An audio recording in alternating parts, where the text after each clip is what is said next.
Hello friends, welcome back to another video. So today I wanted us to talk about the infinite potential well, and we'll discuss, obviously within quantum mechanics, and we'll discuss, I suppose, what wave functions are, and in this case, and what a basis state would be as opposed to a more general state. I'll give some examples to build some intuition. Alright, so let's get started. So in quantum mechanics, at least in the sort of beginner undergraduate quantum mechanics, you're gonna probably start with the Schrodinger equation. And the Schrodinger equation would be something like I d by dt psi. You need an h bar there as well, right?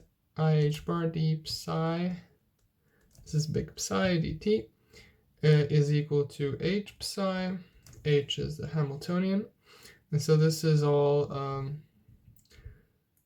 at t, right? And then h is an operator, and h acting on psi. So this equation can be separated into just a spatial equation, and then h acting on just the spatial part of psi will give you the eigenfunctions of the Hamiltonian, the e's, e psi's. If psi is an eigenfunction of h. And so basically you solve this equation. So this part is time dependent. And then this part is time independent. And what you do is you solve the time independent equation to find the so-called space of eigenfunctions. So these psi's, their span, which is just taking all of them, their span is your Hilbert space. And the Hilbert space is just that, it's the space of solutions. And then because the Schrodinger equation is linear, both of them, the time dependent and the time independent, then any psi will satisfy the Schrodinger equation. So any combination of these basis functions that span whose span is the Hilbert space will satisfy the Schrodinger equation. Okay, now in your case, in the case of the infinite potential well, we have that the potential is 0 on this interval 0 to a, and then it's infinite elsewhere. So this is basically the same as saying that we're constraining ourselves to the interval 0a, to a compact interval. Now this could have been 0 to pi or 0 to 1. Whatever is more convenient at the time we can choose later, but now we'll keep it general. So what we have is, because the potential is infinite at the point 0 and a, we sort of impose the boundary conditions that psi of 0 is equal to psi of a is 0, so that the Schrodinger equation could hold. Because, yes, maybe I should write that. So this is also p squared over 2m psi plus v psi. V is a potential, which will most usually depend on the coordinate x. We're in one dimension now. And p is your momentum operator. So in the x basis, p is minus I d by dx. Okay, h bar. Actually, I'm not sure if there's a minus there or not. Yeah, there is a minus because, yeah. There is a minus I h bar. Okay, cool. Well now, so the equation that we get with v equals 0 on the interval on 0a, yeah, actually closed, open, on 0a, we just get that minus h bar squared over 2m psi second derivative is equal to e psi. Now we're finding our basis functions, right? These are psi of x, for example. So psi of x is e psi of x. Okay, so this is pretty easy to solve. So you can pretty much just guess the solution. Let's set k squared equals 2me over h bar squared. And then the solutions to this will be psi of x equals a sine k of x plus b cos k of x. Feel free to check. And then we have the two boundary conditions. So psi of 0 is 0, meaning that b is 0, and psi of small a is 0, meaning that, so this is interesting. You see, with this type of, this is a wave equation, right? This is a wave equation, but with constraint conditions on both ends. So it's a boundary value problem. It's not an initial value problem that you get the condition on psi at 0 and the condition on psi's derivative at 0. No, you get it constrained in 2 points, and so this constraint actually imposes a sort of quantization effect. But this isn't actually like why they call quantum mechanics, but I find that it's quite interesting that this pops up in the first example of quantum mechanical system. So you sort of get, although there is this kind of stuff happens in classical mechanics as well. But yeah, so you do get a quantization condition on k, because psi of a is supposed to be 0, you get that this sine k of x term is supposed to be 0, which means that k is 2 pi n is an integer. Yeah, and it's gonna just be real numbers. Gosh, I always forget why we only take real numbers. So, and it's gonna be a real number. I mean, sorry, positive integer. And it's gonna be a positive integer, and this is because for negative integers, you could just absorb it into a. So you could absorb the minus into a, because sine is an odd function. So you can take minus outside. Yeah, okay, makes sense. So yeah, so that's why n is only from positive integers. And therefore, we have that k squared is 2 pi squared, 2 pi squared n squared, and therefore E is so it's going to be h bar squared, oh yeah, a, 2 pi n over a, right? Y over a, yeah, no, of course, because when x is a, you have sine k a equals 0, yeah, that's why. So over a squared, and so here you'll have h bar squared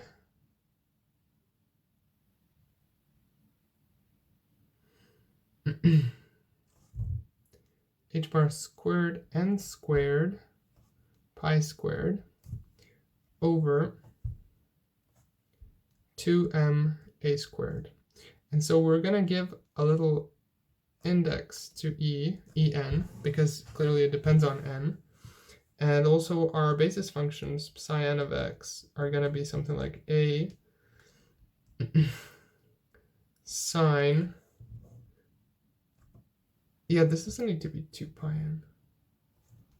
Sorry, it's just pi over n is enough. Pi n is enough. Pi squared n squared. Yeah, this is 2m, obviously coming from here. Okay, sorry about that. But the main idea is the same. It's easy to make mistakes with so many units. This is why I prefer to set h bar equals to 1, m equals to 1, and it's sort of straightforward to recover the units later. But since this is a sort of first lecture on quantum mechanics, it's better not to do that. So yeah, sine, what do we have? Pi n x, maybe n pi x over a. And we could also set a to be equal to pi just for convenience, and then we would remember to rescale later if we really wanted to. Okay, so yeah, so this is our psi n of x, and then there is another condition. So because this psi n is, actually it's experimentally the probability to find a particle somewhere. So if you take an integral rather. So the probability to find a particle, the probability to find particle on an interval, say, I don't know, let's say on an interval BC is the integral from B to C of psi of x squared dx. So when you take this integral, you'll get the probability to find a particle, and so obviously this has to be equal to 1 if BC equals 0a, right? If it's the whole interval. So we need to require that a squared is equal to, well, a squared times the interval, times the integral sine squared n pi x over a dx from 0 to a is equal to 1. Now this integral, I'm sure I've solved it on this channel like a billion times. It's a very common integral. It's just equal to a over 2. So this will mean that a, big A, is 2 over a square root. And of course there could be a phase factor here. A could be complex, but we don't need this for the basis functions, because we could always just multiply it with some other coefficients. The only thing we need is that they're normalized. So this is the value for the constant that we take. And so our basis functions are sine of x, and sometimes we'll want to denote it like this, n. This is a ket n, this is how you could read it, square root 2 over, I'm gonna now say that a is equal to pi, let a equals pi, just to have simpler notation. So sine nx, like that. Okay, so now let me just have a look at something. So you can find certain statistical values, like for example, where do you expect to find the particle? So that would be denoted like this, like the expectation value of x, and you would find it by taking the inner product. If you're not familiar with this notation, this is a Dirac notation, and it's basically like this. So it would be cyan star, or cyan bar, whatever, for conjugation, and then x, and then psi n dx. This is going from 0 to a. And so this would be 2 over pi integral from 0 to a x sine nx. So the reason this integral is fairly simple, and I'll show you why. I don't need to evaluate it the way you think I might. So this sine nx, it looks like this, right? This is for n equals 0, then for n equals 1, for n equals 2, and so on. So it's always odd, and its square is always even, right? Whereas x, well, it's even with respect to this interval. It's even with respect to a over 2. And then the function x, it goes like this, right? So I could shift it here, and it would be odd. This would be x minus a over 2. But x minus a over 2 is nothing but x x minus a over 2, right? So I need to basically add and subtract a over 2. So this would be n x. Of course, the inner product is linear, so I can do this. Rather, this isn't the inner product. This is, I don't know if this has a name, like the expectation value. It would be an inner product if I wrote it like this. Like that. This was the way mathematicians would prefer to write it. And so this way x is acting on the ket. And this part is called a bra, by the way. This is a bra, and, well, if I write it like this, then this is a ket. But yes, the two notations are equivalent. So yeah, anyways, I could write it like this. Of course, constants can just go out. In this part, we said that we normalized, so this is equal to 1. And this part is equal to 0 because the function is odd, right? If you had x minus a, sorry, this is supposed to be squared. X minus a over 2 would be odd, and this part would be even, so it would be 0. And when I say odd and even, I mean with respect to the interval. Not to where 0 is, but the middle of the interval. So this is just a over 2. So we get that, trivially enough, where we expect the particle to be would be the middle. And indeed, if I maybe just unclutter this picture a little bit, so this would be for n equals, maybe I should really try to be symmetrical here. For n equals 0, no, for n equals 1, indeed, if you took the average, you would expect to find a particle here.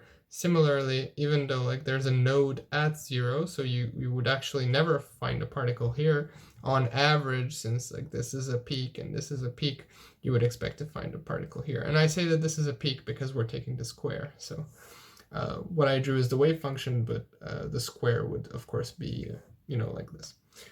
Okay, cool. There's a lot to go over, so I'm going fast. And now, for last, I wanted to show you what a combination of states would be. But first I should show you how this state evolves. So big psion of t and x is just going to be, when you solve this equation, you see, if you just had e times psi, it's very easy to see that psi is e to the I e t over h bar. We need a minus because we divided by I, times psi, where psi is now the space-dependent variable.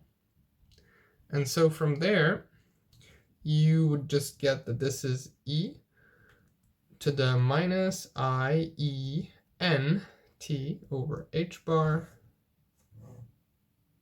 times sine, and we need the normalization 2 over a, sine n x. Okay, so if you check the probability for this one, if you check the normalization condition, it will still hold because this part will be conjugated and then it will kill itself, and so you'd get something like psi n,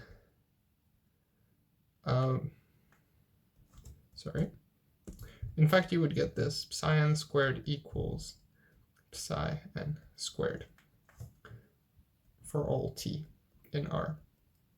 So not even taking the integral is necessary for the basis states. The probability is the same, so they don't change over time. The phase changes, but they themselves don't change. But now suppose that I took some big psi of tx. Let me call this nt, like that. So suppose I take psi tx, and it's a combination of states. So let's say I take 1t plus 2t, right?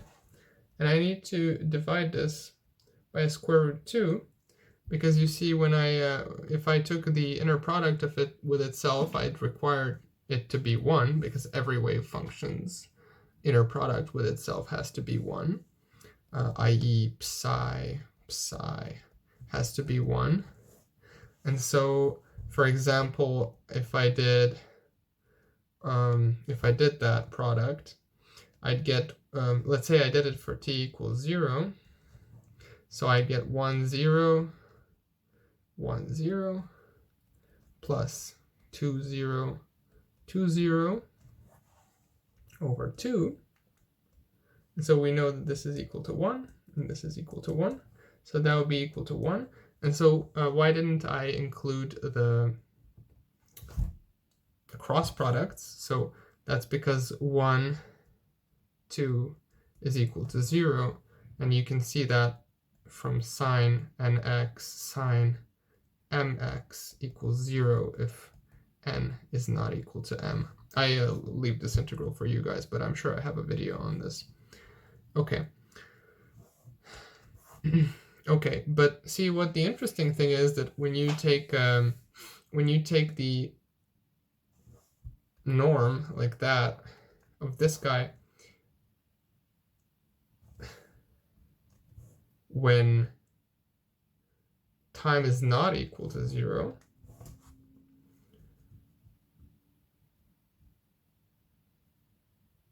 will you still get 0? So let's find out. So we want to take, so let's say this was psi 0, and so this will be psi t. Yeah, maybe I'll write it like this, psi tx. Yeah, that looks better. So that'll be 1/2, and we'll have, yeah, of course it will be, because you see the e can just go out in the integral, and it's not left over. So you'll have just 1/2. Here, let me show you like this. So let's say you have 1t, 1/0. This would be 2 over a e. So I'm writing that e to the minus I e1 t over h bar, and then you just have sine squared nx. But you see this part here, we know that that's equal to 1, right? So that's equal to e to the minus I e1t over h bar, right? Okay, so yeah, so what I wanted to show you also, that even though the probability to find a particle will still be 1, of course, the probability at any given point is what's going to be different. So this psi t squared is, if I look at this, oh, maybe it's better to rewrite it as sort of psi 1. Yeah, it's better to use different notation here. I'm sorry for erasing this. So it's better to say that sort of psi tx is defined as 1 over square root 2 psi 1 of tx plus psi 2 of tx, where this 1 and 2 now signifies the number of the basis function, right? Okay, so now psi t squared will be 1/2 psi 1 squared. And now remember that this is the same as just small psi 1 squared, plus psi 2 squared. Okay, but then there's also going to be this mixed term. It's going to be it's going to be 2 of them, right? So it's going to be, let's see, it's going to be 1/2. No, it's going to be just psi 1, psi 2. Okay. And then that's, so this first one, I can just write it, I suppose, like this, psi 1 squared plus psi 2 squared. And then psi 1, psi 2, I guess I can write this explicitly. So it will be sine x, and then sine 2x, and then e to the I. So we've got, oh yeah, of course one of them is conjugated. So yeah, this is why there's, it'll be 1/2 psi 1 psi 2 plus psi, so psi 1 psi 2 conjugates. Okay, so we need the 1/2. And then what do we have? We have, so psi 1 conjugate is e to the minus I, no, it's e to the I e1 over h bar t, and then this is e to the minus I e2 t over h bar plus e, so you'll see that this is actually going to turn out to be cosine e1 minus e2, because it'll be the same thing, blah, blah, blah. So I'll just write cosine, and that's where this 2 will cancel. So cosine e1 minus e2 over h bar t, like that. E1 minus e2 is minus 3e1, because remember, oh, did I write it? Yeah, I did write this. God, this is a long video. Yeah, so from here you see that e2 is 4e1.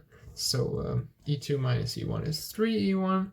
And so this will just, because of the parity of the cosine, this will be 3E1t over h bar. Okay, I'm gonna leave it as E1 because you know, it's messy to write what E1 actually is. It's a big thing. Is it actually? Let's see. So E1 is, yeah, it is 2m a squared. So a squared we said is pi squared. So 2m h bar squared. Okay, that's not bad. H bar squared over 2m.